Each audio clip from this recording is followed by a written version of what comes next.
Welcome to Neurodiversipedia, where we explain all those big, complicated words pertaining to neurodiversity in ways that everybody can understand.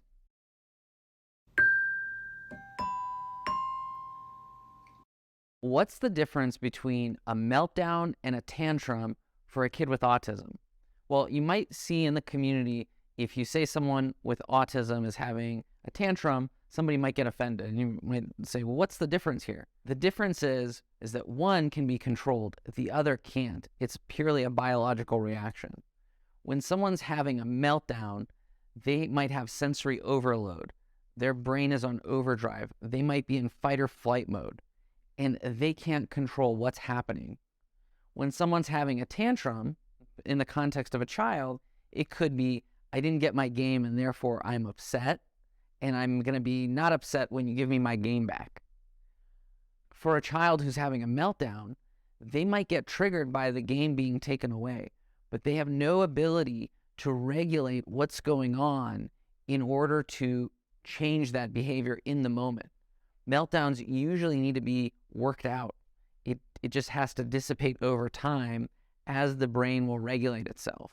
In order to prevent a meltdown, you really need to identify what is the trigger.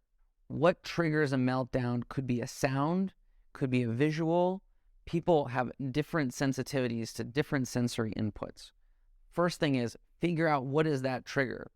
And then you can design coping mechanisms. So for example, if I feel like I'm in the yellow zone, things are about to get really bad, then I might put headphones on.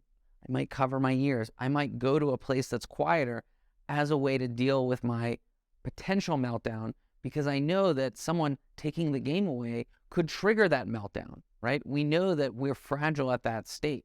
At Goalie, we have an app called Mood Tuner, which is really there to help kids evaluate their emotions, to put them in the context of blue, green, yellow, red, because they don't really have the vocabulary to describe how they're feeling.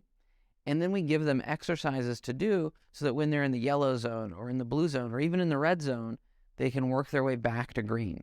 Did that help you understand the term? If yes, give us a thumbs up or subscribe below. If it didn't, then leave us a comment and tell us why. What are we missing? We always want to do better. This is a project by Goalie. Check us out at getgoalie.com.